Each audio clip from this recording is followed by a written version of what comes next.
Hey guys, my name's Melody, and my last relationship nearly destroyed me. The thing is, I've always been a size 16 or 18, and I struggled with self-confidence. I felt that I didn't deserve love until I met this perfect guy that was interested in me. I was so in love, and I felt like I was in a fairy tale. After what he did to me, I can't believe I was so blind. I saw Andrew the first day of freshman year. He walked into class a little bit late, and everyone's eyes turned to him.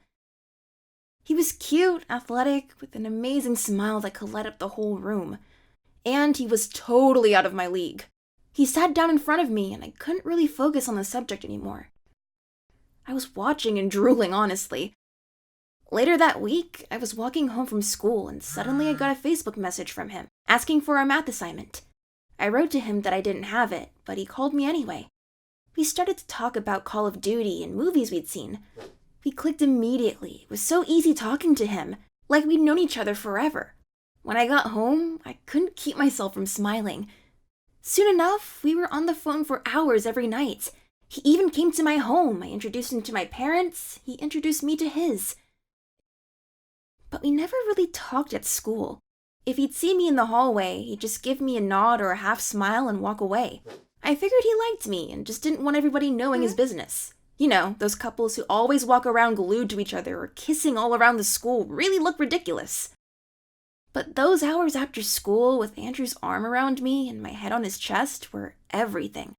On days when I'd feel self-conscious about my body, he'd hold me and say, "Anyone who can't see how beautiful you are is blind." He helped me to see myself in a different light. He was everything you'd want from a boyfriend, supportive and kind. About 3 months went by. And then one night before we got off the phone, he sounded kind of nervous and blurted out, "I love you." My heart was racing. It was like time had stopped. I think I managed to say, "I love you too," also stuttering. Then I hung up the phone and wanted to scream my lungs out. I couldn't really sleep that night. I just kept imagining him sitting in his room, holding his phone and saying these words. But not everybody was happy about us. I'd mentioned Andrew to a few friends, but every time they'd heard his name, they'd frown or sigh. It made me really angry. It seemed that they were jealous of me. I knew what they were thinking. He's out of her league. What could he see in her? But after a while, I thought, enough. If they're my friends, they should be happy for me. It was Friday. We were sitting at the lunch table when I lashed out at them. I told them, "I'm happy and he's happy. Why can't you see that?" Then one of my friends looked at me in the eyes and just lied to me. She told me that Andrew was saying horrible things about me behind my back. That I'm fat, that we weren't even friends, that I'm just making stuff up. Of course, I thought, how could they know? They don't know him. They judged him from the start. I immediately laughed at them and walked away. At the time, I kind of thought that I didn't need those friends. I only needed him. That night, I was talking with Andrew on the phone and I asked him about it. Of course, he denied it. He said, "I love you. I'd never do that to you." And I felt safe. Nobody is going to come between us. Sophomore year, he finally agreed to be my date for the school formal. Andrew was finally ready to go public. I thought, that'll show my friends that they were wrong about him all along. I found a perfect blue dress. I spent about 2 hours doing my hair and makeup. I was looking at myself and seeing not only a beautiful girl, but a happy one as well.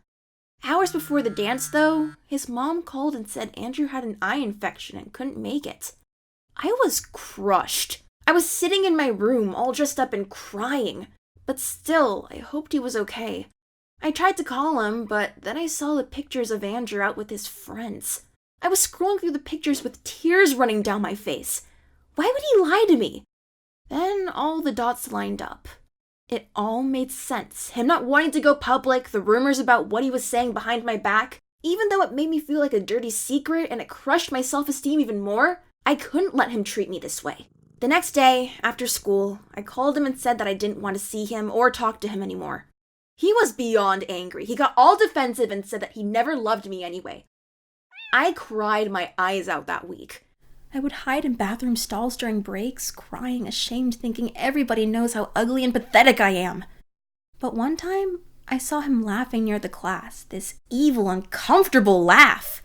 And I saw everything in a different light. I'm not the problem. He is. As soon as I understood that, I stopped hating myself. And as I became more confident and happy with myself, guys even started paying attention to me. Now I feel that there are better, more confident guys out there who will feel lucky to be seen with me, and know that pretty comes in sizes other than 0. To truly love someone, you have to embrace everything about them, both inside and out. Now that I know that, I'm never going to let anyone hide me away again.